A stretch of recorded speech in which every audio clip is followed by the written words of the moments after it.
ప్రభునందు ప్రియులకు యేసుక్రీస్తు నామములు శుభములు తెలియచేయుచున్నాం. ఈ దినము హెబ్రోన్ క్యాలెండర్ వాగ్దానము. భూమిని స్వతంత్రించుకొనున్నట్లు ఆయన నిన్ను హెచ్చించును. కీర్తన 37 అధ్యాయము 34వ చరణంలో దేవుడు ఈ మాటలు తెలియజేస్తున్నాడు. ప్రియమైనటువంటి దేవుని ప్రజలారా, భక్తుడైనటువంటి దావీదు తన జీవితంలో గొర్రెల కాపులో ఉన్న తనను దేవుడు గొర్రెల దొడ్డిలో నుంచి తీసి ఇశ్రాయేలుకు అధిపతిగా దేవుడు నియమిస్తూ వచ్చినాడు. ప్రియమైనటువంటి దేవుని ప్రజలారా, భూమిని స్వతంత్రించుకున్నట్లు ఆయన నిన్ను హెచ్చించును అని దేవుడు మాట్లాడుతున్నాడు. దావీదు తన్ను తాను తగ్గించుకొని తండ్రి తనకు అప్పగించిన చిన్న మందను ఎంతో నమ్మకంగా కాపాడుతూ వచ్చినట్లుగా మనం చూడగలం.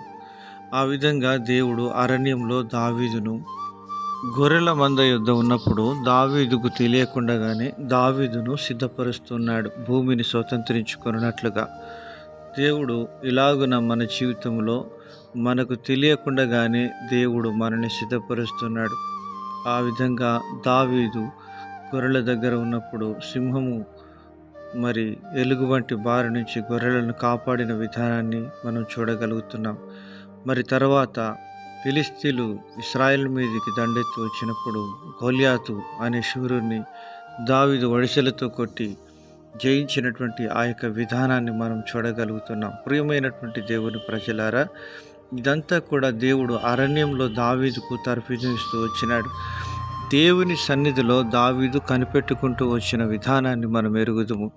ఇలాగున మన యొక్క ఆధ్యాత్మిక జీవితంలో యెహోవా కొరకు నువ్వు కనిపెట్టుకున్నప్పుడు దేవుడు తగిన సమయంలో నిన్ను హెచ్చించేవాడుగా ఉంటున్నాడు. బైబిల్ సెలవిస్తుంది, తను తాను తగ్గించుకున్నవాడు హెచ్చించబడును, తను తాను హెచ్చించుకున్నవాడు తగ్గించబడును. గోలియాతు హెచ్చించుకున్నాడు. 40 దినాలు తను తాను అగపరుచుకుంటూ వచ్చినాడు, తాను తగ్గించబడుతూ వచ్చినాడు. దావీదు గొర్రెల యుద్ధ తండ్రి మందను మేపడానికి ఎంతగానో తగ్గించుకొని ఆయన తండ్రి మాటకు లోబడుతూ వెళుతూ వచ్చినాడు. అందును బట్టి దావీదును దేవుడు హెచ్చిస్తూ వచ్చినాడు. పరలోకపు తండ్రికి మనము లోబడి దేవుడు నీకు అప్పగించిన చిన్న పని అయినప్పటికీ దాంట్లో నీవు నమ్మకత్వాన్ని కనపరిచినప్పుడు దేవుడు తప్పకుండా నేను హెచ్చించి భూమిని స్వతంత్రించుకునేటట్లుగా చేసేవాడుగా ఉంటున్నాడు. దావీదుకు తోడైన దేవుడే మనకును తోడై ఉన్నాడు. ప్రియమైనటువంటి దేవుని ప్రజలారా, దేవుని ఇంటిలో నీకు అప్పగించిన ఆ చిన్న పరిచర్యలో నమ్మకంగా ఉన్నప్పుడు దేవుడు నిన్ను హెచ్చించేవాడుగా ఉంటాడు. అలాగున ప్రభు మనకు సహాయం చేయనుగాక.